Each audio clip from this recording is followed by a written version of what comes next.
Good day, ladies and gentlemen. My name is Daniel Umstead, host of the RNG radio show, and I'm actually coming to you live out in Maryland. For those that typically will see me inside the studio, RNG radio studios, we go over credit repair, real estate, resume writing tips, and some motivation to get you through the day. So the last time I had you guys on my show, we were pretty much talking about the difference between secured and unsecured credit cards, and my mind was boggled because what I thought was a secured credit card was actually an unsecured credit card, and what I thought was an unsecured credit card is actually a secured credit card. So to knock all that out, today we're actually going to be going over the difference between the two, so we both got an understanding, and that way you and I both can pretty much have a discussion about the difference between secured and unsecured credit cards for the future.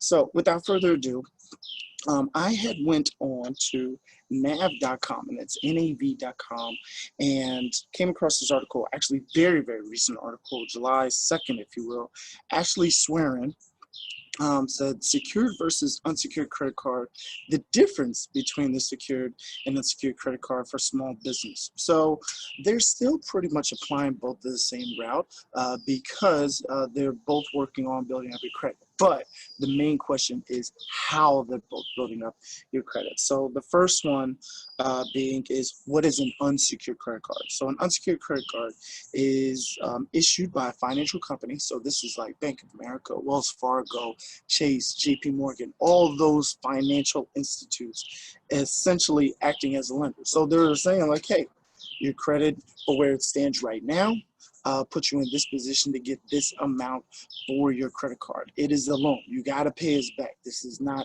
something that we're giving to you for free, even though there might be millions and millions of rewards that come with it, but the amount that you're actually giving is a loan. So it allows businesses to buy goods and services without cash, and that's the same thing for,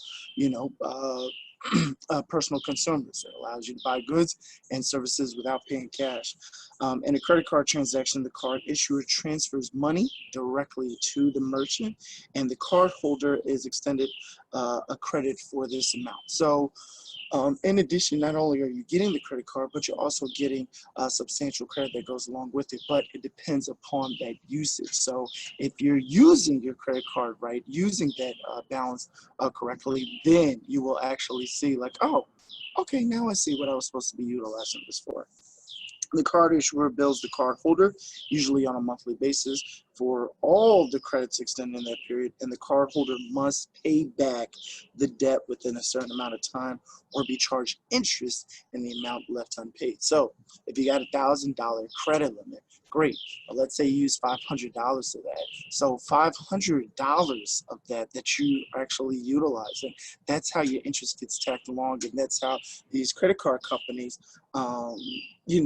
do not do you a favor, because they're tackling on interest on the amount that you owe back to them. So 26%, 20%, 15%, if you can find a good rate, 12%.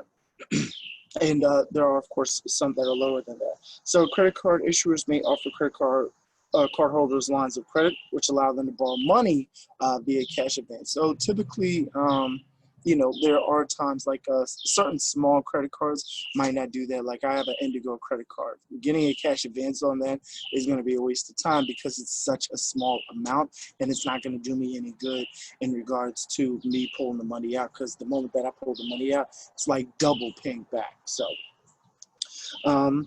credit card issuers, we already said that. Credit card companies set borrowing limits for cardholders based on their credit history, just like what we talked about. And those with a good credit score are granted a higher credit limit because of their proven responsibility with debt. So that's why we talk about, daily on the show in regards to building up your credit. Hey, if you're looking to get a loan, if you're looking to get that advancement to help you out with your business, this is the way to do it because you're building upon your credit, so that way you can get higher amounts. A lot of people say, and it really just goes with what you know and what your plan is for. A lot of people say like, oh, well, if you can't manage $1,000, then you can't manage $10,000. No, I can manage $10,000.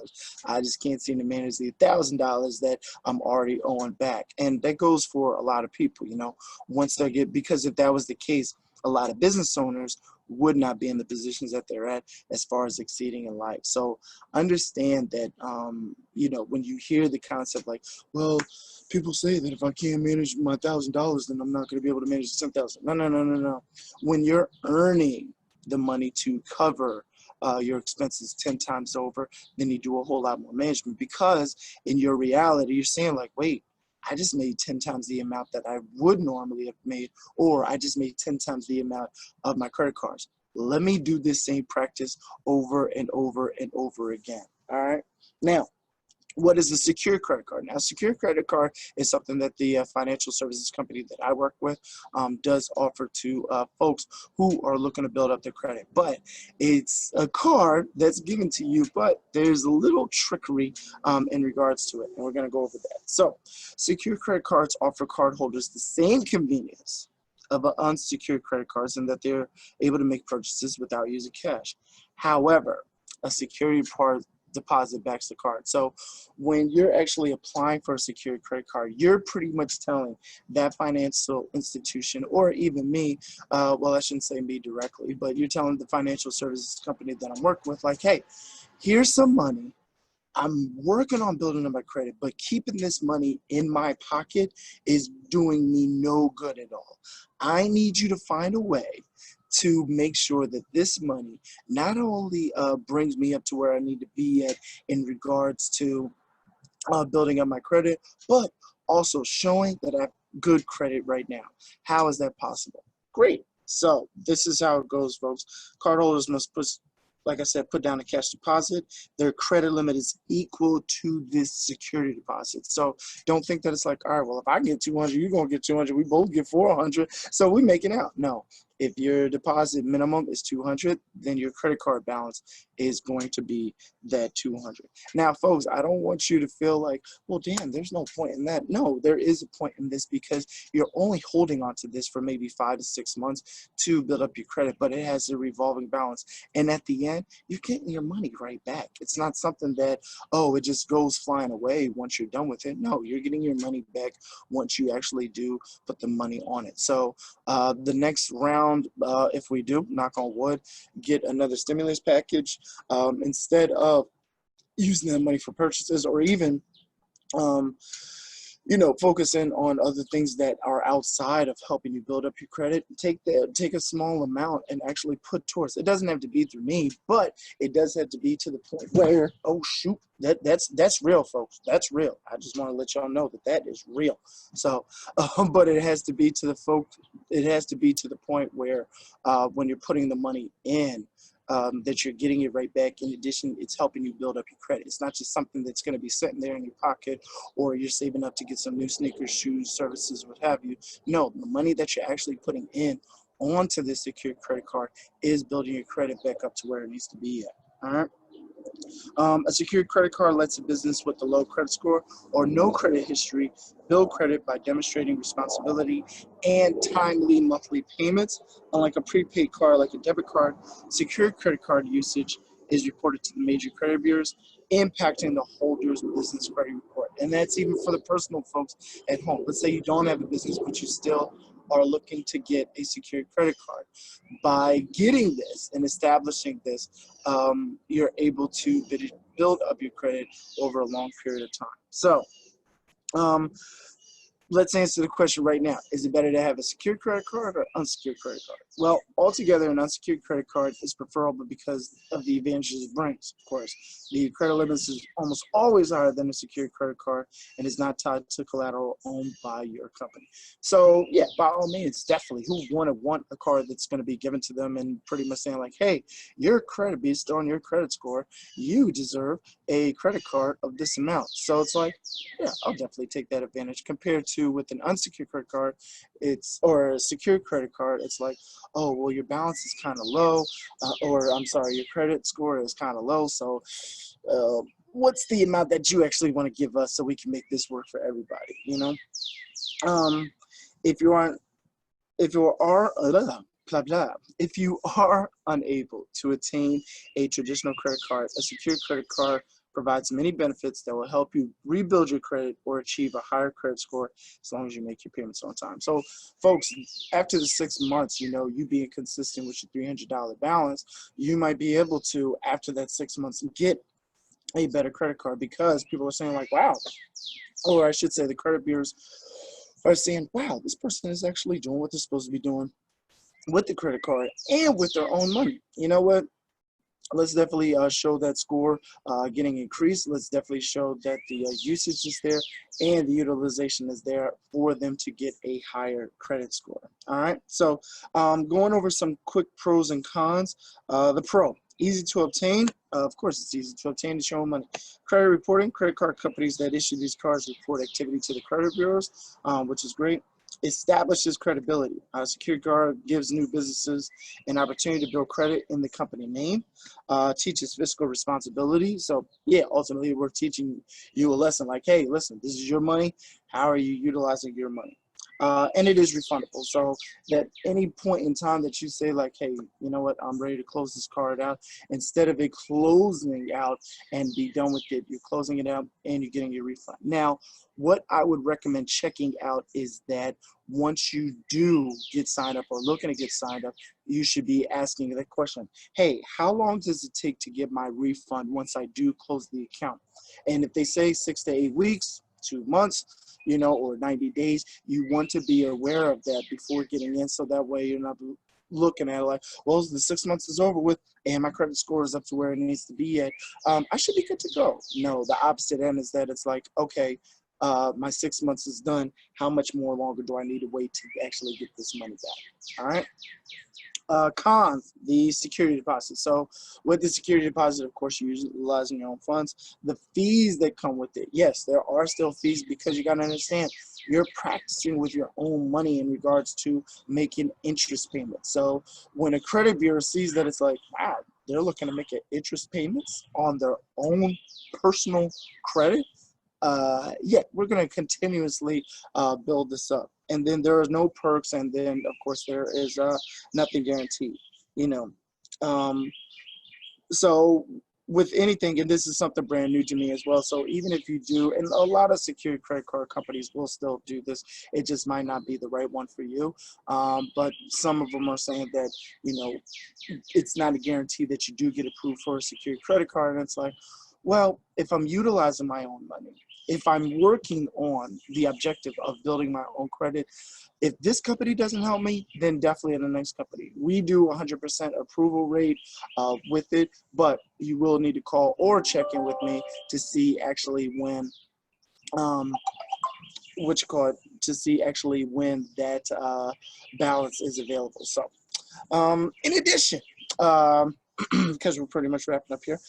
In addition, because now for those that don't know the pros and cons of using an unsecured credit card, the real quick pros: there's no deposit. Of course, it's a higher limit, and then there's more attractive deals with rewards, as we talked about. And then, of course, you have your own personal line of credit where you can do cash advance, and of course, ultimately, you are still building credit.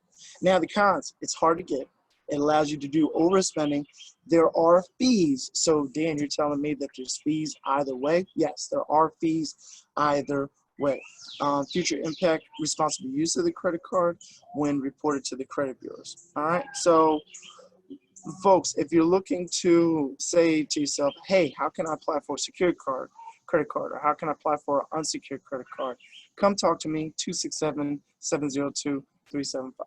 Now, before I move forward, I want to talk about the guests that I've had on this week in regards to the RNG radio show. I've had artists such as Khalif Williams, who was able to talk about his Christian music. I had Joel Cooper come on the show, who you'll actually see later on today. In regards to, he does music, he does photography, and he's all at the same time fighting Crohn's disease. Amazing, amazing individual. I have Donovan McLeese, my man Donnie, who actually is doing sea moss. I never heard of the concept before until I talked to this guy. So it's very, very interesting. And then a slew of other guests. I've had Tisha Davis talk about her t-shirt and graphic and web design. I had another a lady come on the shore, actually another soror, Zeta Phi Beta in the house, Stacia Davis, come and talk about her graphic web design company. And I also had a soiree, etc. The Tuesday Kelly come on and talk. So be sure to check out all the interviews that were going on this week. You'll definitely learn something and you'll definitely gain something from it. And then, one of my other guests, Mr. Ricardo Richard, aka Omari, aka Richard Green. You'll definitely get an opportunity to see what he's talking about with his new web series on YouTube. So definitely check those out. Check out the RNG Radio Show on YouTube channel to see all those past episodes.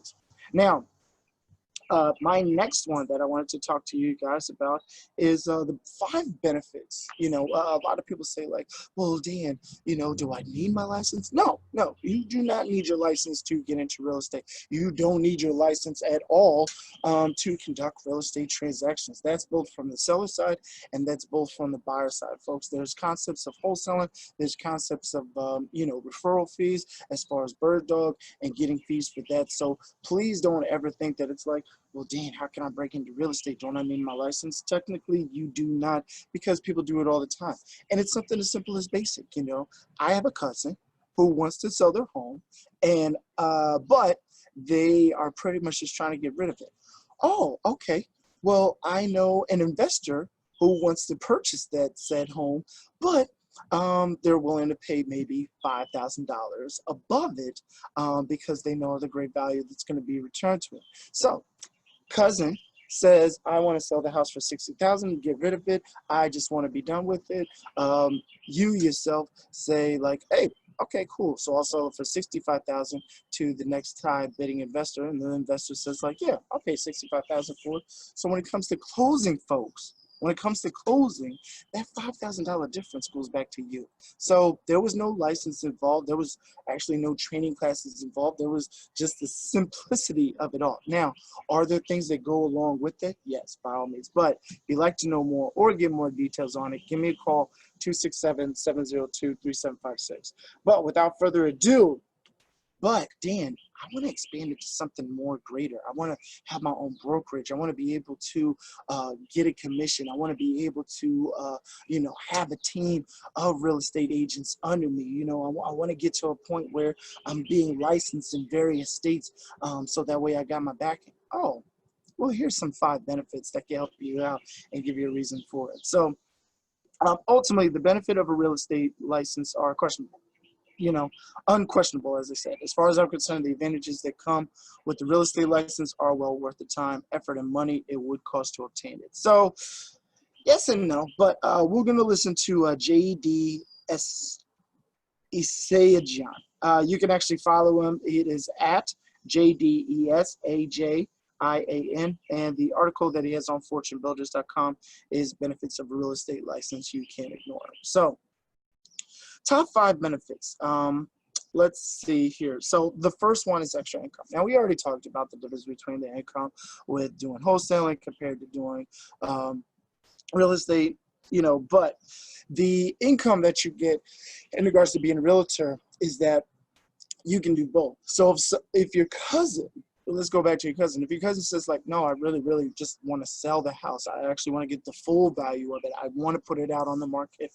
I want to get it marketed out to potential buyers. I want to get it out, you know, in the field and open. I want to put it on the MLS, have open houses, all that stuff. And it's like, oh, you need that type of agent. So that's where that comes into play. I can't tell you how many more connections I've had. Now, I will be honest with you folks, 6 months into real estate, I have done 1 rental transaction, which I'm actually still waiting for the check for, but I want to be completely open and honest with you. How many times have I made calls reaching out to folks? Well, doing the radio show, I'm doing the credit repair, and in addition, I have a full-time job. So if you're getting into real estate, make sure that you're like, how much time am I saving for myself to ensure that I'm going to make this a lucrative business? Now, I'm getting back into the swing of things as far as, because, you know, when COVID hit, it's like, what?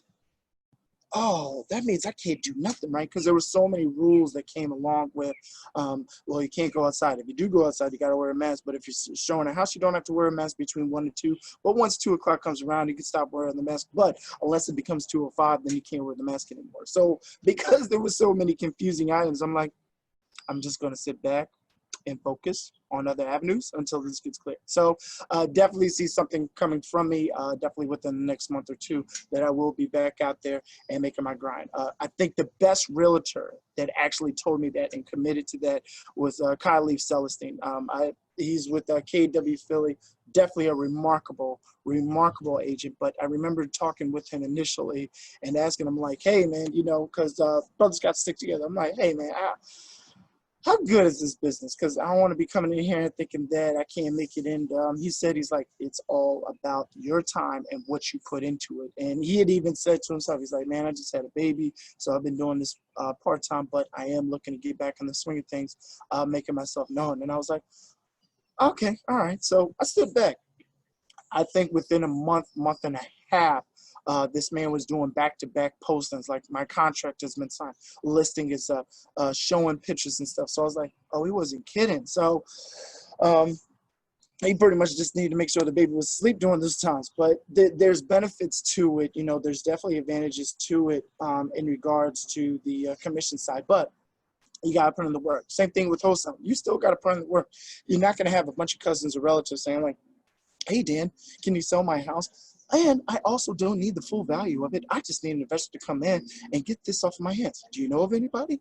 There are going to be some transactions that are that easy, but on the latter part, there's going to be also some transactions that you really got to fight for. So be on the lookout for that. Now, so we have the extra income, the access to deals. So with the access to deals, there's one deal every few months is nice, but it is not the primary reason you would get licensed. Getting a license opens doors to deals that you may have never thought of in the first place. So me being part of EXP Realty and me being hashtag EXP proud is that we do have a referral system that allows you to, let's say if you know somebody out in Houston, Texas, or you connected with somebody, because, you know, you should be on social media as a realtor anyway, but you connect with somebody and it's like, hey, listen, you know, I see that you're doing real estate, but I wish you were down in Texas because, you know, I'm looking to get my property sold. Really? So you connect them with an agent that's down there, and then that agent themselves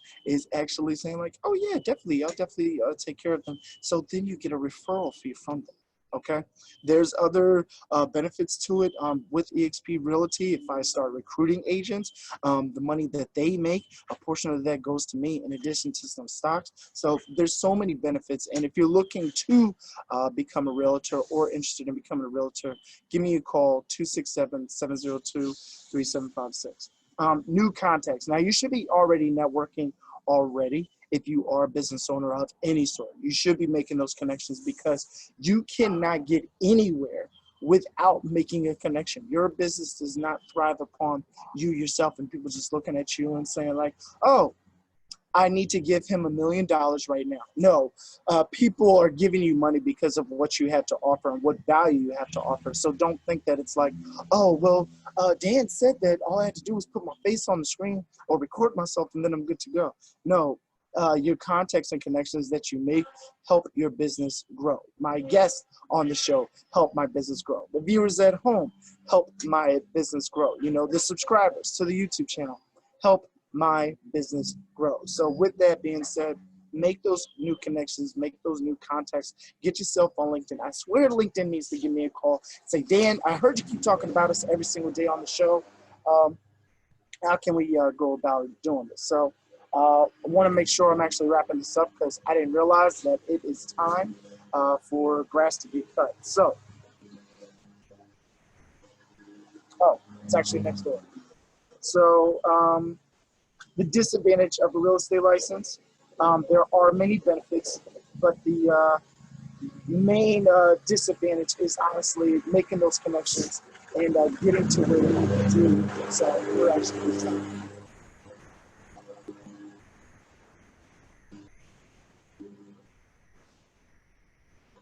I'm actually see. Yeah, we'll actually see. So I'll cut it off.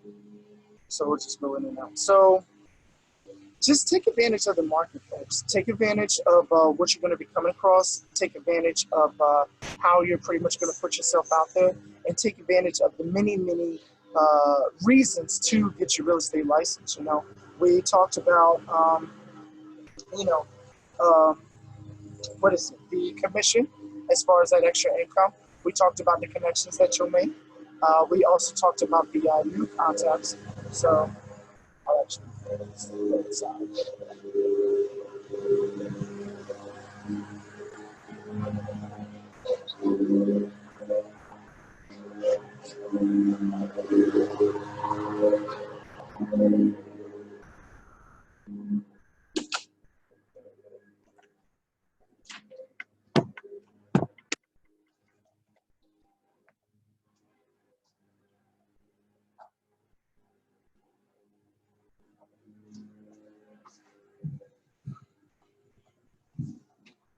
All right.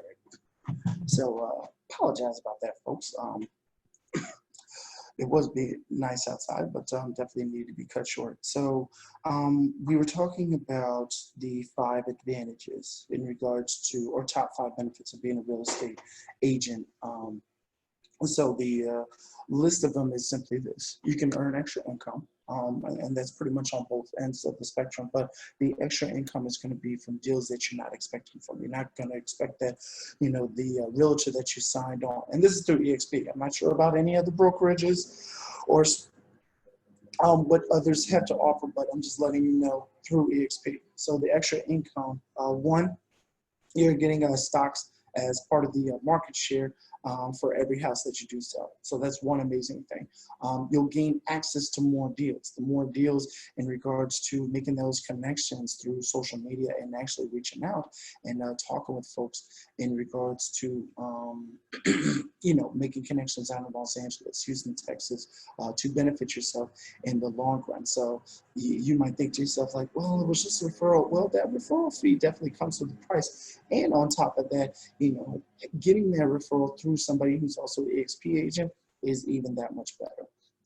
Your contact network will expand, and I was going over this briefly outside in regards to saying like, hey, listen, your contact network should be expanding already, because as a business, you should be making those contacts. You should be on the uprise in regards to like, hey, how can I expand my network, and how can I get my voice out and business out to a million folks that know what I'm doing? All right, your business knowledge will increase, and that's just pretty much what the terminology, like, you know, you called me 2 years ago, definitely didn't know what even wholesaling was, let alone what a contract was looking like, or even purchase agreement. Now it's like, oh, I got the basic knowledge for that. And then last but not least, you can earn commission. So in addition to your own deals that you're currently working on, maybe on an investor side, being a real estate agent, and it's like, well, damn, I can be an investor while being an agent. You got to give me a call so we can go over that, 267-702-3756.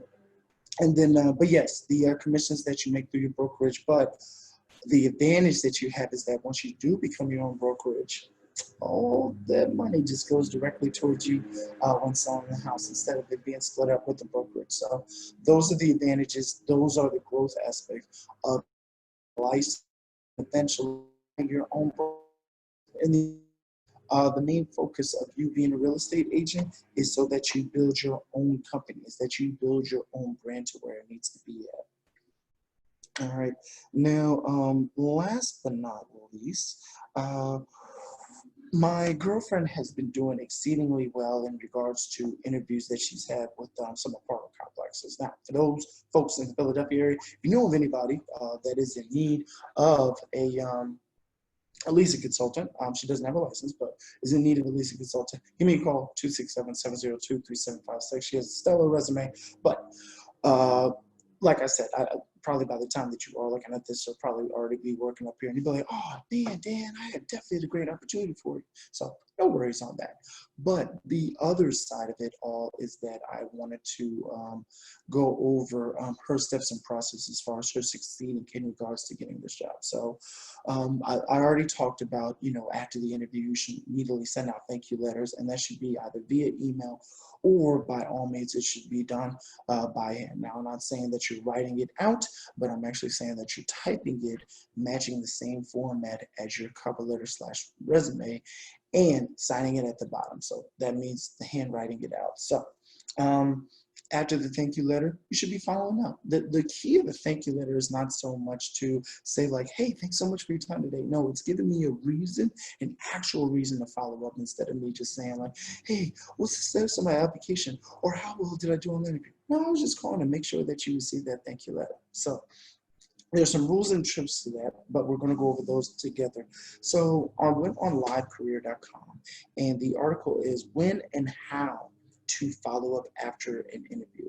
So I can pretty much answer this without even looking at this.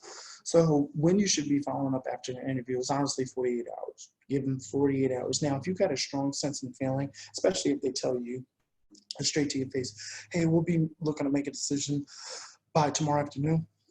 Okay, well then come tomorrow afternoon. You should be giving them a call, just checking on status, because they told you that by tomorrow afternoon that you should be hearing something. Now they tell you that, you should be hearing something by the following week.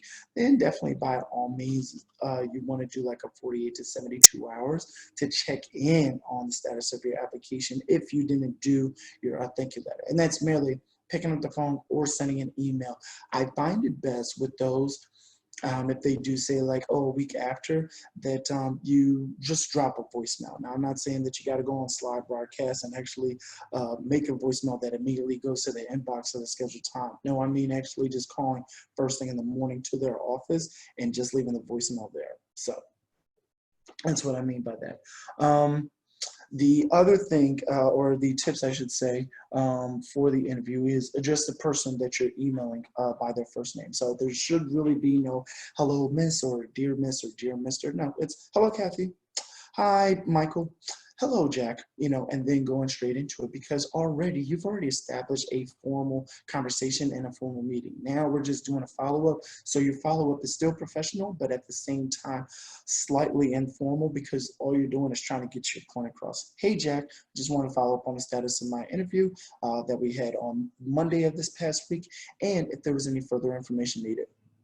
That's it. That's honestly it. Number two, mention the job title of the role by all means. So it shouldn't just be, oh, hey, I was on the interview this week. I just wanted to see how it went. Who are you? Who are you? Folks, we're all humans here, recruiters, employers, HR reps. So make sure that when you are following up that you are saying specifically. Now, I'm not saying you got to go into the weather of the day or the exact time that you had the interview, but definitely market yourself to where it's like at least the name of the position, who you met with, of course, that you're addressing, and in addition, the job title, of course, and some of the duties. So you want to have that refresh in memory rather than just saying, I had an interview on Monday with you. What's the status? No, I had an interview with you on Monday, Jack, regarding the leasing consultant position, and I wanted to express how I feel my job duties as a leasing consultant, filing forms, showing homes virtually, especially during times like these, will be a full benefit to your company. That's honestly it, folks. And then number three, confirm, of course, that you're still interested in the position. That should be a no-brainer right there. And then number four, finally, ask for that update. So make sure that you are inquiring about that update. And also number five, which is not on here, when you should be hearing back from them. Now, I know we talked about the week thing. Well, Dan, if they told me a week, why am I asking again? Well, because things change when somebody actually gets a voice over the phone. And you know yourself too. When you usually put on the spot about something, either the truth comes out or a pretty good damn lie comes out. So either one of those two things happen. Now, because I've been recruiting for many, many years now, I pretty much come up with some good lies or ultimately some great news. So typically I would tell folks that, hey, the vendors didn't get back to us. It'll probably be another 48 to 72 hours. If I know somebody bombed the interview, I stray away from actually telling it to the face. And the reason behind it is because that I've had over and over again. When I do tell people like, hey, you didn't do so well in the interview and this is why, or they're saying your communication skills wasn't fit to par. What? My communication skills are amazing. I don't even know what you're talking about. I don't even know what you're talking about. I don't even know why you gave me a call back. And it's like, See, this is why I don't even say anything. So, like, I got this one gentleman right now who had a job offer, and they have warrants out for their arrest. And they were like, well, how come I can't work at that company? And I was like, well, we're still waiting on the background check to come back clear, knowing for a fact that this person has warrants out for their arrest. So the guy was like, well, what should I be hearing back? Is there anything that I should be doing right now or anything that I should be following up on? You can reach out to the HR department. They should be able to give you a clear answer because this particular company that we work with, they run their own background check. So we have no involvement with it, but they do let us know of status updates. But I find that being completely 100% truthful when it comes to somebody's background check, they want to fight it tooth and nail. So with that, I usually say, hey, go directly to the source, in regards to trying to figure out what's going on. So I know that really doesn't have a lot to do with, following up, but I just wanted you to be clear in regards to somebody in my position, what they will tell you and what they won't tell you, but still tell you. All right. How to follow up a second time after an interview. Now, the second time after an interview, honestly, so let's say you called after the 48 to 72 hours, but you still got a strong feeling that this should be the job for you and you still want to work here. Give it another week and honestly just send out an email just inquiring of the status of your application. Now, if you don't have their email, by all means, you can still call and check in on the status of your application. But you should have their email because they should have emailed you some interview instructions on how to apply for the job, or there should have been something in general that you can email them directly about. So, but like I said, folks, keep it short and keep it simple. The example that they gave here, hi, hiring manager's first name. Just want to follow up on my previous email below. Do you have any updates to share regarding the job title position? Please let me know whenever you have time if I'm still in the running for the role. Thank you. And that's it. That's it, folks. So there's really no actual science that this is. Excuse me. It's just a matter of you putting yourself out there in regards to following up and making sure that you get a clear cut answer. Please don't feel offended if you don't get the job, especially if the managers told you or the potential co-workers had told you that it's like, oh my gosh, you'd be a great fit. Certain things always come up. Friends of mine, I was talking with her and she was looking to get somebody hired on in her company, but they were looking to try to get somebody hired on back in fall of last year, but the CFO came in and said no. So that put a halt on it. And then come March of this year, they were able to hire somebody, but because of COVID and funding and spending, that they had to cut it back. So folks, understand and realize that it's like, hey, especially during times like these, if you don't get a no, or if I should say, if you do get a no and not get that yes, there's probably good reason, for it. Especially during times like these. So pick yourself back up and move forward on to the next job. All right, now, last but not least, I wanted to talk about this NASA names HQ after hidden figure, Mary Jackson, its first Black woman engineer. So Mary Jackson, the first Black woman engineer at the agency, NASA, announced Wednesday as leaders across the country re-examined which historical figures memorialized in public spaces in the wake of protests against police brutality and racism. She was a mathematician and she was one of the first Black women engineers to help with NASA. So we salute you, Queen Mary Jackson. So folks, check her out. Look up the article. It's a great article on Forbes. And above all, have a great day. Stay motivated. Find your dreams. Find your goals. Get out there and get to where you need to be at in life. Stay blessed, my fellow millionaires. Have a great one.